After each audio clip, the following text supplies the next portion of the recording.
कल की क्लास में हमने ईएमआई पे एक्सपेरिमेंटल स्टडी की थी और मैंने उसके बाद एक और लेक्चर आपके लिए डाल दिया था।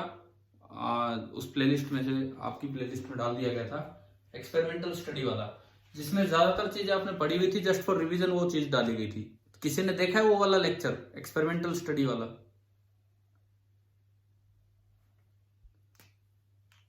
चलो कोई नहीं। देखा ना वो जो मैंने 12th वाला एक लेक्चर डाला था इस ग्रुप में, एक्सपेरिमेंट वाला?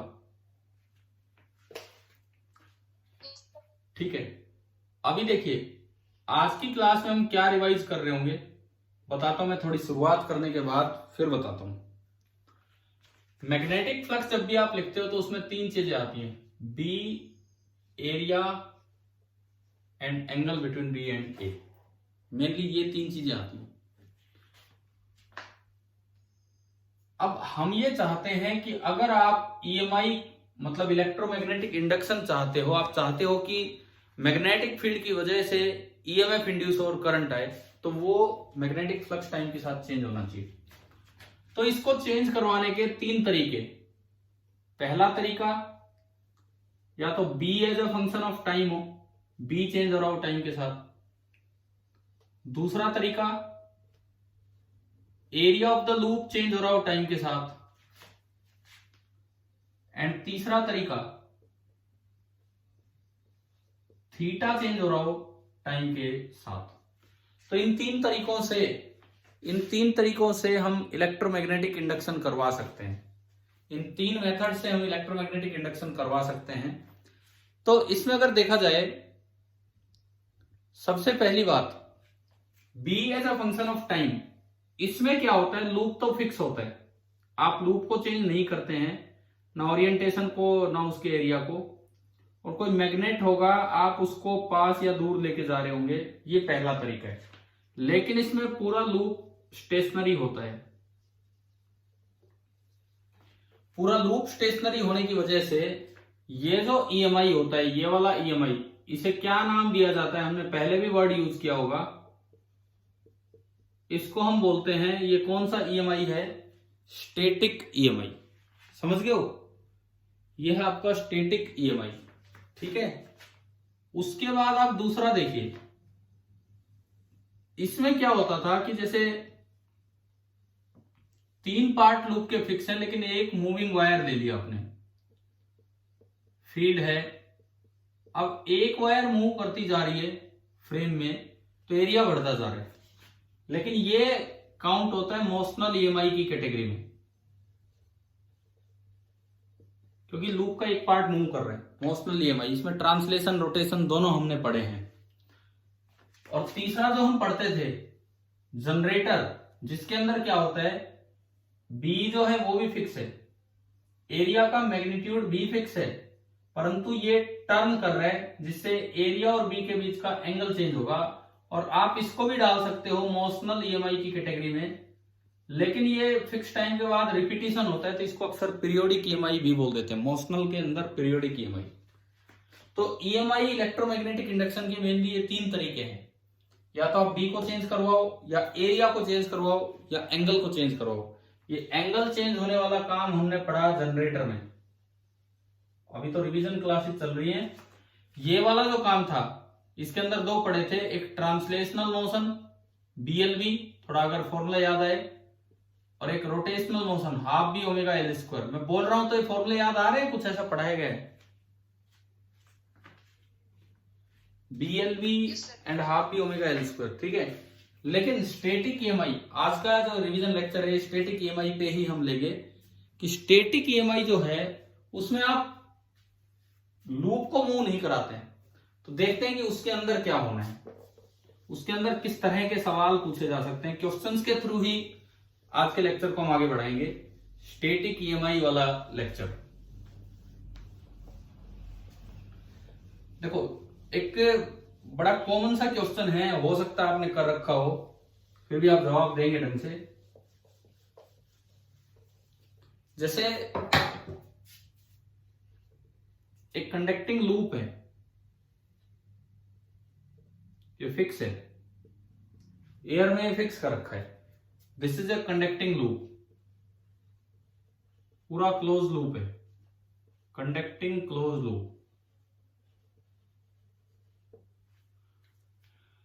यहां से मैंने एक बार मैग्नेट को ड्रॉप किया और मैं कहता हूं नीचे उसका नॉर्थ पोल है, ऊपर साउथ पोल है, एंड यहां से एक बार मैग्नेट को ड्रॉप कर दिया। यूं करके बार मैग्नेट आ रहा है, इसको हमने ड्रॉप किया, ये तरीका है। अब इसमें एक ऑब्जर्वर बनाया किसी साइड, सपोज ऑब्जर्वर इधर है, ऊपर है, और ये यहां से इस लूप में देखता है, इसको करंट की डायरेक्शन बतानी है। 4 ऑप्शंस में दे रहा हूं। Current in the loop I, पहला ऑप्शन है एंटी क्लॉकवाइज, दूसरा ऑप्शन है क्लॉकवाइज, तीसरा ऑप्शन है first anti clockwise then clockwise, and चौथा ऑप्शन है फर्स्ट क्लॉकवाइज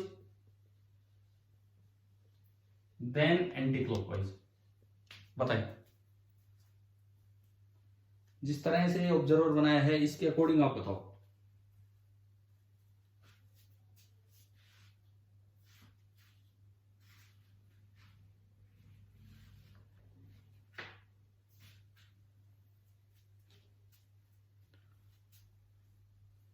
कर रहे हो? देखते हैं, सुनो। सबसे पहले नॉर्थ पोल पास आ रहा है। लेंज ने बताया कि जो भी कारण है उसको अपोज कीजिए, जो भी कारण है उसको अपोज कीजिए।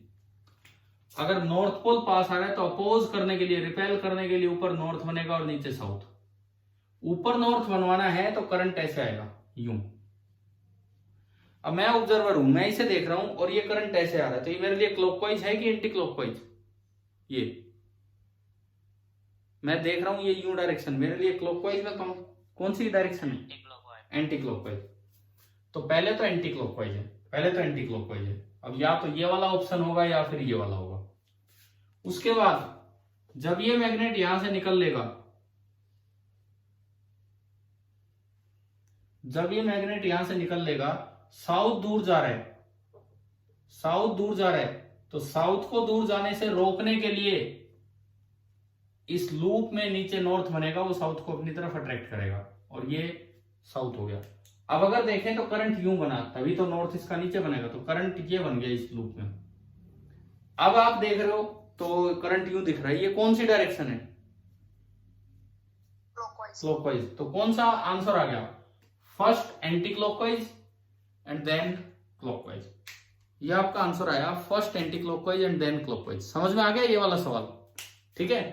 अब मान लो इसी क्वेश्चन को दूसरा तरीका पूछने का, इसी क्वेश्चन, सेम क्वेश्चन को इस तरीके से भी पूछ लिया जाता है। एक्सेलरेशन ऑफ मैग्नेट, और मैं वैसे ही 4 ऑप्शन बना रहा हूं। First option less than G, second option greater than G, third option first less than G then greater than G, and fourth option first greater than G and then less than G. Same question लेकिन इस तरीके से पूछ लिया जाए। Option A. और बच्चे सोचिए, इन्होंने बताया ऑप्शन ए। कैसे निशान? सर ये अपोज करेगा, ये कंटिन्यूअसली अपोज करेगा, ये कंटिन्यूअसली अपोज करेगा करंट। मतलब देखो, इसका मोशन है ड्यू टू एमजी, तो पहले जो वेट है वो नीचे लग रहा था, लेकिन ये पहले बना था नॉर्थ इधर, पहले जो फर्स्ट पार्ट में नॉर्थ इधर बना था, नॉर्थ नॉर्थ को रिपेल करने के लिए एक फोर्स ऊपर लगाएगा, तो नेट फोर्स एमजी से कम हुआ, तो एक्सेलरेशन इज लेस देन जी, नीचे ही होगी लेकिन जी से कम। दूसरी बार ये यूं दूर जा रहे हैं तो फोर्स तो इस पे वही है, एमजी है नीचे, लेकिन अब साउथ को अट्रैक्ट करने के लिए यहां नॉर्थ बन गया, यहां साउथ, तो ये फिर से इसको खींचने लग गया अपनी तरफ। तो हर बार एक फोर्स एमजी के अपोजिट में रहा है, तो हर बार जो नेट एक्सेलरेशन है वो लेस देन जी होगी, तो ये आपका आंसर आएगा लेस देन जी। इसी में तीसरा सवाल, अगर इस लूप में कट होता, ये ओपन लूप होता,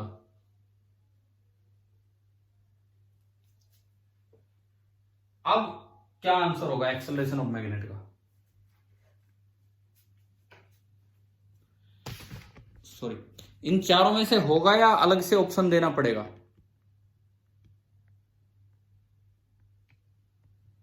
अगर इसमें कट होता तो अब क्या आंसर होगा, ये मेरा सवाल है। इन चारों में से होगा या अलग से आपको ऑप्शन लेना पड़ेगा, बताओ, ये हमारा क्वेश्चन है।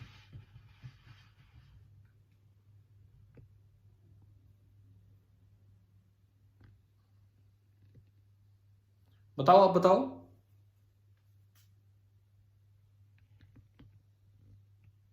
हमने कुछ नहीं किया, लूप में कट लगा दिया, और कोई खास चेंज नहीं किया, बस लूप में कट लगा दिया।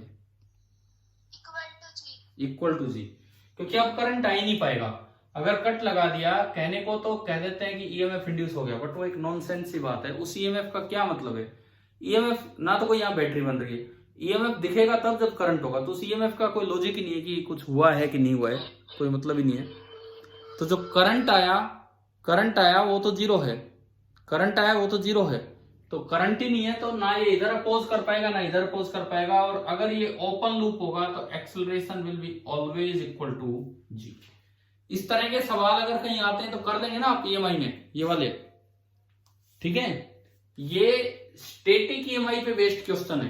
कैसे? आपका लूप रेस्ट पे है, ना वो घूम रहा है, आपका लूप रेस्ट पे है ना ही वो घूमने लग रहा है, मतलब परमानेंट रेस्ट पे है। और मैग्नेट के पास आने से फील्ड बढ़ रहा है, मैग्नेट के दूर जाने से फील्ड कम हो रहा है, यानी कि केवल B as a function of time है। So this is the question of static EMI. Static EMI का ये सवाल है, ठीक है। अब देखो, ये तो हुई डायरेक्शन की बात। अब मैं थोड़ा मैग्नीट्यूड की तरफ चलता हूं। पहले एक सिंगल लूप का क्वेश्चन, उसके बाद फिर डबल लूप पे चलेंगे। मैग्नीट्यूड की तरफ चलते हैं कि भाई मैग्नीट्यूड कैसे निकालें। जैसे आपको ये दिया गया, ये एक लूप है, क्लोज लूप है, ऑब्जर्वर इधर है, ऑब्जर्वर इधर है, और एक मैग्नेटिक फील्ड दिखा रखा भाई, इसमें से मैग्नेटिक फील्ड इधर है बी, और बी आपको दे दिया 5t² टेस्ला। टी टाइम है, T is the time in second, this T is the time in second, ये है। इस लूप का एरिया आपको दिया है 10 मीटर स्क्वायर। इस लूप की रेजिस्टेंस दी है 2 ओम, ये दे रखी है। रेडियस नहीं है, रेजिस्टेंस है। रेडियस का कोई काम नहीं, एरिया दे दिया आपको डायरेक्ट। इस ऑब्जर्वर के अकॉर्डिंग आपको बताना है कि इस लूप में आई इंड्यूस कितना होगा, मैग्नीट्यूड भी एंड डायरेक्शन भी। ये दो सवाल है, बताओ कैसे निकालें। पहले फ्लक्स लिखो। अच्छा, मान लो ये सब आपको कैलकुलेट करना है at t equal to 3 second. ये सब आपको कैलकुलेट करना है t equal to 3 second. 300 ampere. देखते हैं, इनका आंसर आया 300 एम्पियर। और क्लॉकवाइज एंटी क्लॉकवाइज इस ऑब्जर्वर के लिए? Anti clockwise. चलो अब देख लेते हैं, इधर सुनिए। सबसे पहले आप क्या करेंगे, फ्लक्स लिखेंगे, मैग्नेटिक फ्लक्स, जो कि आपका होगा B into area. Magnetic flux जो कि सिंपली आपका होगा B इंटू एरिया। तो आपका B है 5t², 5t², और जो एरिया है वो है 10, cos 0 तो 1 होगा, तो ये आ गया 50t²। बताएंगे मैग्नेटिक फ्लक्स की यूनिट क्या होती थी? वेबर। तो ये आया 50t² वेबर। अब अगर मैं यहां से ईएमएफ इंड्यूस निकालूं, क्या फॉर्मूला था ईएमएफ का फ्लक्स से? d∅dt, फ्लक्स रूल जो है d∅dt। तो this is d/dt of 50t²। 50 बाहर आया, d/dt of t² is 2t, यानी कि it is coming out to be 100t। 50 बाहर आया और ये आपका 2t हो गया, तो ये आपका आया 100t वोल्ट। ये जो ईएमएफ आ रहा है, this is coming out to be 100t volt. इतना ईएमएफ आ गया। अब बात ये आती है कि किस समय पूछा है, 3 सेकंड पे, तो EMF at 3 second, this is 300 volt. तो आपने तो 300 एम्पियर करंट बताया था अभी। सर वो ईएमएफ ये मैं बताया था नहीं, मैं करंट पूछ रहा था। करंट सुनो, अब अगर आप आई लिखोगे तो आई बराबर E बाई आर 300/2, तो करंट कितना आया 150 एम्पियर। इस ऑब्जर्वर के लिए आपने 3 सेकंड पर करंट बता दिया। बात यह है डायरेक्शन। तो देखो ये जो फ्लक्स है ये टाइम के साथ बढ़ रहा है कि कम हो रहा है? ये जो फ्लक्स है ये टी बढ़ने पे बढ़ रहा है। फ्लक्स अगर बढ़ रहा है तो जो करंट आएगा इसको अपोज करने के लिए आएगा। इसको अपोज करने का मतलब है कि जो बी इंड्यूस होगा, जिधर बी है उससे अपोजिट डायरेक्शन में हल्का सा बी होगा। हल्का होगा ये मैं बार बार बोल रहा हूं, लेंज ने बताया था कि जरा सा अपोजिशन होता है, उसको फुली अपोज नहीं कर पाते हैं। अगर आप इधर भी चाहते हो, इधर भी चाहते हो तो करंट ऐसे फ्लो करेगा, इधर भी चाहते हो तो करंट ऐसे फ्लो करेगा, तब ये बी इंड्यूस इधर होगा, तभी आप अपोज कर पाओगे। तो आप बताओ ये 150 एम्पियर इस ऑब्जर्वर के लिए क्लॉकवाइज है कि एंटी क्लॉकवाइज है? बताओ मुझे, यूं दिख रहा है ये क्लॉकवाइज है कि एंटी क्लॉकवाइज? क्लॉकवाइज। शायद अभी एक बच्चे ने शुरू में एंटी क्लॉकवाइज जवाब दे रहा था, जो दे रहा था। तो आंसर है 150 एम्पियर क्लॉकवाइज। ये थे स्टैटिक ईएमआई के डायरेक्ट क्वेश्चन। सीधे सवाल आए तो किस तरह से आपको स्टैटिक ईएमआई यूज करना है। समझ में आ रहा है ना? ये लूप वाले सवाल किस तरह से आपको देखना है। मैग्नेट मूव करवा लो, इस तरह से बी दे दे as a function of time, आपको ये सब ऐसे बढ़ना है आगे। अच्छा, अगर इसी में यूं बताओ, if number of turns in the loop are doubled, same area का टर्न डबल कर दिया जाए, तो करंट के 4 ऑप्शन, डबल होगा, आधा होगा, सेम रहेगा, या बता नहीं सकते।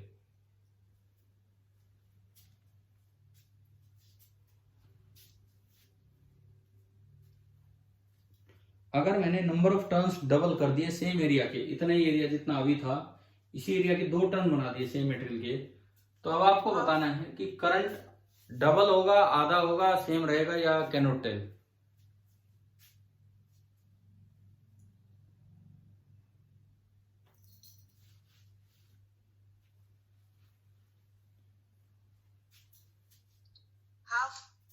हाफ। मैं एक बार लिखता हूं ऑप्शन, जो ये जो मैंने सवाल पूछा इसके आंसर में बोल रहा हूं। करंट में एक ऑप्शन है डबल, करंट के बारे में पूछ रहा हूं, नंबर ऑफ टर्न्स डबल करने पे।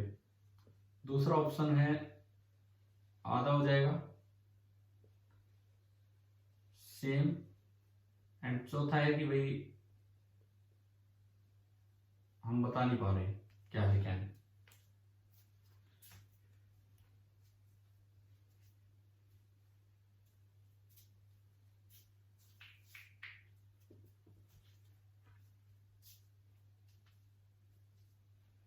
बताइए क्या होगा।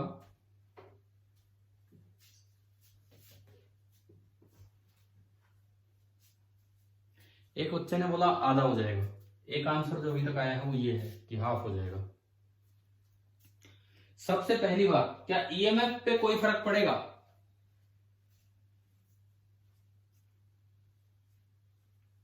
क्या फ्लक्स पे कोई फर्क पड़ेगा? क्या ईएमएफ पे कोई फर्क पड़ेगा? उसी से तो हम आगे सोचेंगे। देखो आपने पढ़ा होगा कि अगर n टर्न्स होते हैं तो ये हो जाता है n इंटू d⁵/dt। पढ़ा है कि नहीं बताओ ये? Where phi is the flux through each turn. तो एक टर्न का तो वही है इंटू n, और n आपने, मैंने क्या बोला, कितने टर्न्स कर दिए हम? 2। तो ये इंटू n और चल रहा है, इंटू n और चल रहा है, तो ये हो गया 200t, क्योंकि 2 टर्न्स है। बताओ यहां तक आया ना समझ, ये क्या हुआ है? ठीक है। तो जो ईएमएफ है वो हो गया 600 वोल्ट, ईएमएफ इंड्यूस डबल हो गया। अब बताओ क्या आंसर आएगा?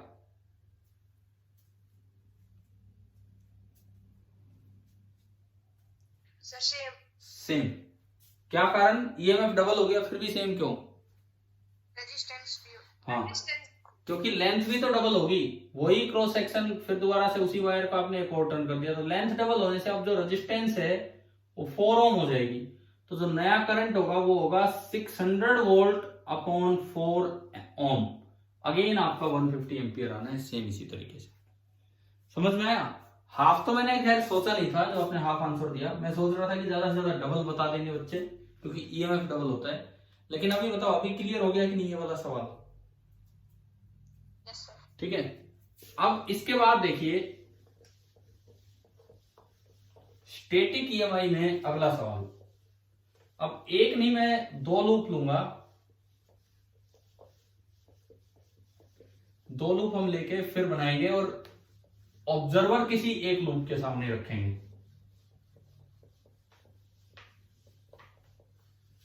देखिए ये एक बड़ा लूप है,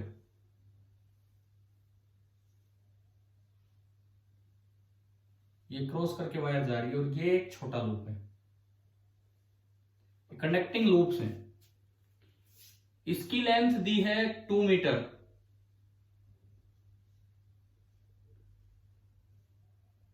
क्या हमने पीछे जब आपके टेस्ट लिया करते थे गूगल फॉर्म पे, वही बीच में पता है आपकी कुछ बच्चों की हरकतों ने वो बंद करवा दिए टेस्ट, और कुछ नहीं है। ये तो उसके बहाने ये था कि हमें पता लग जाया करता था कि कौन क्या परफॉर्म कर रहा है, आपको पता लग जाया करता था क्या है क्या नहीं। क्या उस समय ईएमआई का टेस्ट लिया है कोई या नहीं? ध्यान हो तो आपके।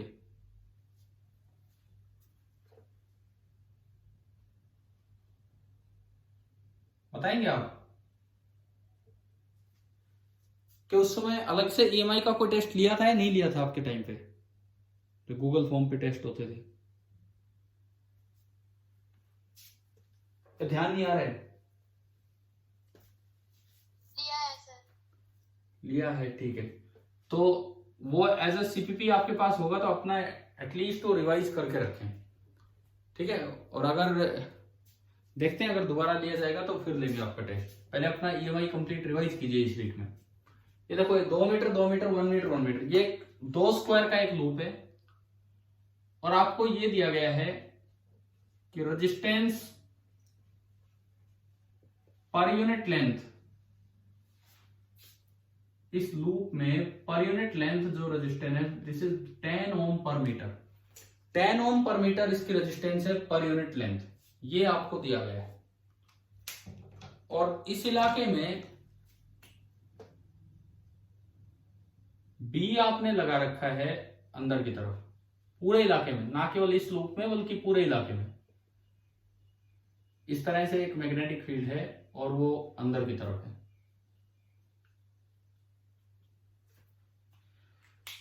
और जो ऑब्जर्वर है वो इस लूप के सामने खड़ा है।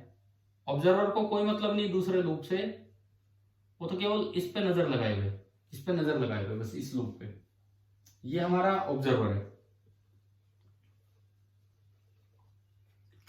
जो आपका बी दे रखा है, B again that is 5t square tesla, ये बी है 5t स्क्वायर टेस्ला। आपको बताना है find the magnitude and direction of current in smaller loop, bigger loop में नहीं, स्मॉलर लूप में, as shown by observer, as seen by observer.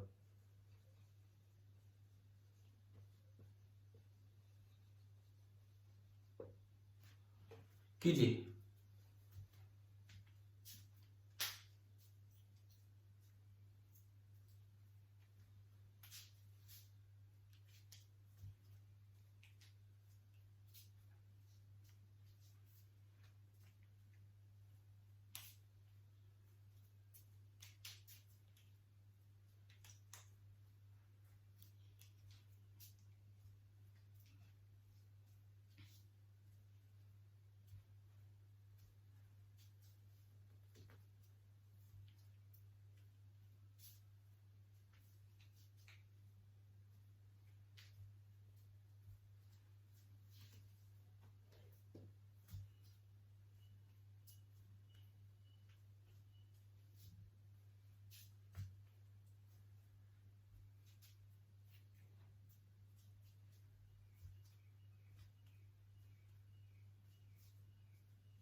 Sir time time वही ले लो 3 सेकंड, टाइम अगर नहीं दिया है तो at t equal to 3 second.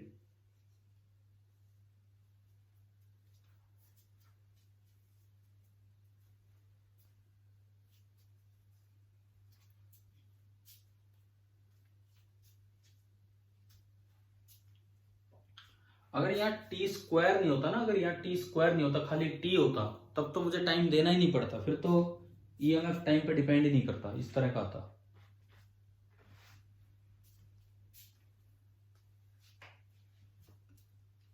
5/4 ampere. आपका आंसर है कि आप जो बोल रहे हैं करंट आ रहा है 5/4 एम्पियर। डायरेक्शन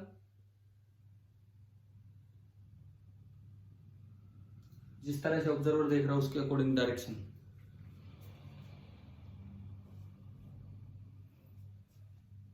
क्लॉकवाइज की एंटी क्लॉकवाइज?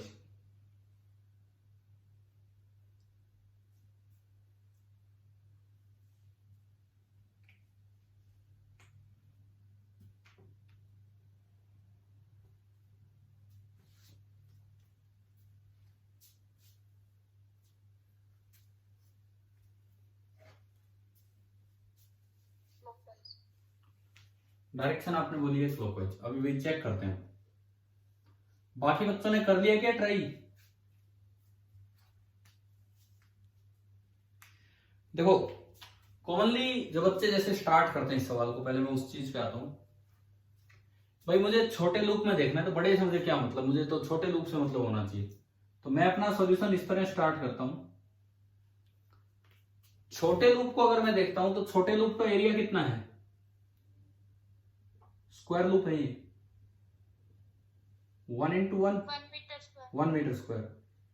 बी अंदर की तरफ 5t स्क्वायर, एरिया भी अंदर मान लो परपेंडिकुलर। तो यहां से मैंने मैग्नेटिक फ्लक्स लिखा तो B × A 5t square × 1 weber, ये B आ गया, फ्लक्स आ गया सॉरी। यहां से मैंने ईएमएफ निकाला स्मॉल लूप में, तो आया 5 × 2t, डिफरेंशिएशन करके dy/dt ऑफ 5t स्क्वायर, तो 5 × 2t ये आ गया 10t वोल्ट। और t बराबर 3 सेकंड पे मैंने देखा तो जो ईएमएफ आया 3 सेकंड पे वो आ गया 30 वोल्ट। ईएमएफ आया 30 वोल्ट।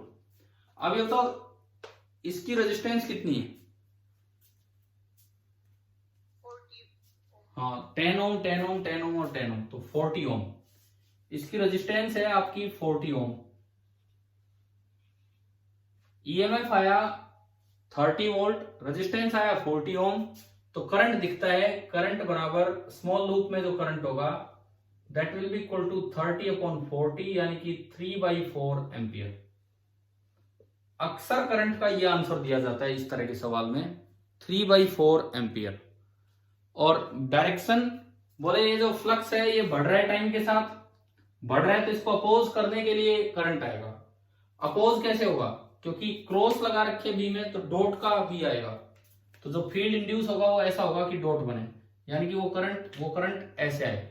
वो करंट ऐसे आने का मतलब है कि जो इसमें मुझे दिखे जो करंट वो दिख रहा है एंटी क्लॉकवाइज। तो अक्सर जो इसका जवाब दिया जाता है वो दे दिया जाता है 3/4 एम्पियर एंटी क्लॉकवाइज। क्या किसी बच्चे ने ये किया, क्या किसी भी बच्चे का ये आंसर आया है क्या 3/4 एम्पियर एंटी क्लॉकवाइज?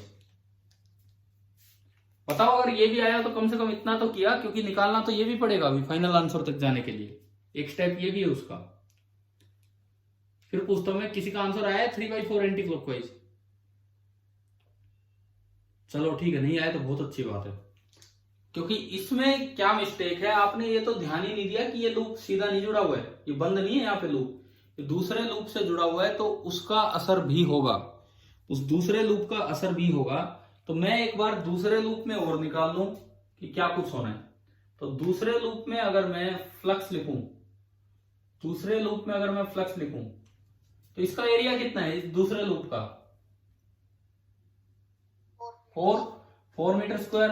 तो फ्लक्स होगा B 5t स्क्वायर × 4 × cos 01, यानी कि 20t square weber, 20t square weber, ये इसमें फ्लक्स हुआ।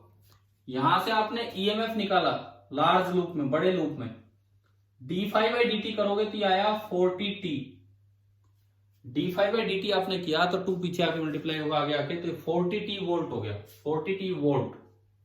और t बराबर 3 सेकंड पे निकालोगे तो जो ईएमएफ लार्ज वाले में आया 14 to 3 that is 120 volt, 120 volt आ गया बड़े वाले में। अब बड़े वाले की रेजिस्टेंस कितनी है, बड़े वाले की रेजिस्टेंस कितनी है, बड़े लूप की 80 ohm. 2 2 2 2 8 10 into 8 80 ओम। अब देखो मैं अगर इसका एक इक्विवेलेंट डायग्राम बनाऊं, बड़े वाले की रेजिस्टेंस मैंने इकट्ठी की दैट इज 80 ओम, और उसमें जो करंट आएगा, देखो ये बढ़ रहा है, ये जो इसका फ्लक्स है ये भी बढ़ रहा है, तो इसमें जो करंट आएगा वो भी इसको अपोज करने के लिए आएगा, मतलब डॉट आएंगे, डॉट आएंगे तो यूं आएगा, तो ये भी चाहेगा कि करंट यूं फ्लो करे, ये भी चाहेगा कि करंट यूं फ्लो करे, तो यूं करंट फ्लो करवाने के लिए इसमें एक ऐसी बैटरी इंड्यूस होगी जो करंट इसका यूं फ्लो करवा दे। और ये बैटरी आपकी अभी देखिए आपने 120 वोल्ट की बैटरी इंड्यूस हुई है, ठीक है। अब मैं थोड़ा आगे बढ़ूं, ये पार्ट ऐसे निकल रहा था और ये पार्ट क्रॉस करके इसके ऊपर से गया, इधर बना एक छोटा लूप, छोटे लूप की रेजिस्टेंस कितनी है 40 ओम, 11114। छोटे लूप की जो रेजिस्टेंस है वो है आपकी 40 ओम, एंड छोटे लूप में जो बैटरी इंड्यूस हुई है, छोटे लूप में जो ईएमएफ इंड्यूस हुआ है वो आया था 30 वोल्ट, और वो भी इस तरह से करंट फ्लो करवाएगा। अच्छा आपको ये ढंग से बनाना आना चाहिए, करंट इस तरह फ्लो करवाने का मतलब है कि बैटरी यूं बनेगी, और ये बनी थी आपकी 30 वोल्ट की। एक बार ये बताओ बैटरी की डायरेक्शन समझ में आ रही है क्या, कैसे बनाई है, बोलो भाई, इसमें कोई कंफ्यूजन हो बैटरी की डायरेक्शन में, किस तरह से हमने बैटरी की डायरेक्शन बनाई है? हाँ जी बोलो, ये समझ में आ गया दोनों बैटरीज कैसे बनी है? अब देखो ये पूरी एक ब्रांच है, ये पूरी एक ब्रांच है, ये दोनों सीरीज में हो गए, सीरीज में ईएमएफ ऐड होता है, तो यहाँ पे अपोजिट पोलैरिटी के साथ है, ये करंट यूं भेजना चाह रहा है, वो करंट यूं, तो बड़ी पोलैरिटी किसकी है, बड़ी पोलैरिटी 120 वोल्ट की। तो बताओ नेट ईएमएफ कितना होगा इस पूरी ब्रांच में? हाँ जी नेट ईएमएफ कितना होगा इस पूरी ब्रांच में? 90 120 माइनस 30। तो मैं अगर अगला डायग्राम बनाऊं इसका इक्विवेलेंट डायग्राम, तो ऊपर है 80 ओम, नीचे है 40 ओम, और ये मैंने बीच की एक ब्रांच बता दी, कौन सी ब्रांच, और उसमें इसके अकॉर्डिंग नेट ईएमएफ आएगा 120 माइनस 30 यानी कि 90 वोल्ट, ये आपका बना नेट ईएमएफ।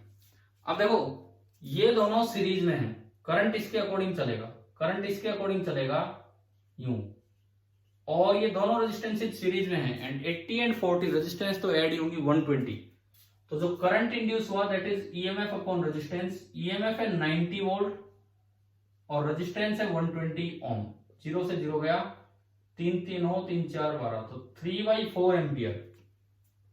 ये आपका 5/4 कैसे आया था निशान? Sir total area, total flux निकाल के कर दिया था। ना गलती कर दी ना कहीं, क्या आपको समझ में आ रहा है आपने क्या गलत किया था क्या नहीं, या मैं बताऊं? Yes sir. आ गया समझ, ठीक है, नो सर आ गया। ठीक है ठीक है। तो जो करंट आएगा वो आएगा 3/4 एम्पियर, ना कि ये।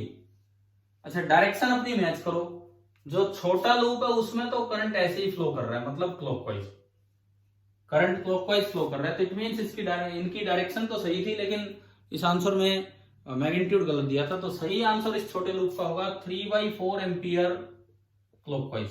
और अगर ऑब्जर्वर बड़े लूप को देख रहा होता तो, अगर ऑब्जर्वर बड़े लूप को देख रहा होता तो क्या आंसर होता?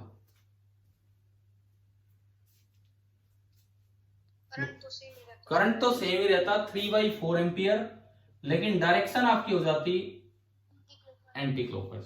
तो मतलब मैंने एक तरह से स्टैटिक ईएमआई को आज रिवाइज करवाने की कोशिश की है इस लेक्चर के थ्रू, और इसके बाद एक तो आज मैं ये तो अपलोड कर ही दूंगा, इसके अलावा मैं जैसे कल भी मैंने एक लेक्चर डाला था 12th की प्लेलिस्ट से आपके लिए एक्सपेरिमेंटल स्टडी, आज भी मैं एक लेक्चर डालूंगा, इसके बाद टाइम मिले तो वो देख लेना, उसमें कुछ तो स्टैटिक ईएमआई का पार्ट होगा, कुछ हो सकता है थोड़ा सा मोशनल ईएमआई भी हो, कुछ उसमें ईएमएफ की डेफिनेशन है कि ईएमएफ किस तरह से डिफाइन होता है। Work done per unit charge को हम ईएमएफ बोलते हैं।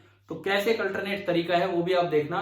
पहले ये लेक्चर अपलोड होगा, मतलब आप ये देख चुके होंगे अब, तो कोई बात नहीं है, तो आपने अटेंड कर ही लिया। तो इसके बाद आप अगला लेक्चर जो आपकी प्लेलिस्ट में होगा, इस रिवीजन वाली प्लेलिस्ट में, वो आप अटेंड कर लेंगे, ठीक है। और ईएमआई का अगर पॉसिबल हुआ तो गूगल फॉर्म पे मैं एक टेस्ट इस वीक आपका एक टेस्ट ले रहे होंगे, ठीक है। ईएमआई अपना इस वीक फिनिश कीजिए ताकि अगले वीक हम ग्रेविटेशन रिवाइज कर सके, ठीक है भाई। चलिए थैंक यू, अब आगे कल पढ़ते हैं।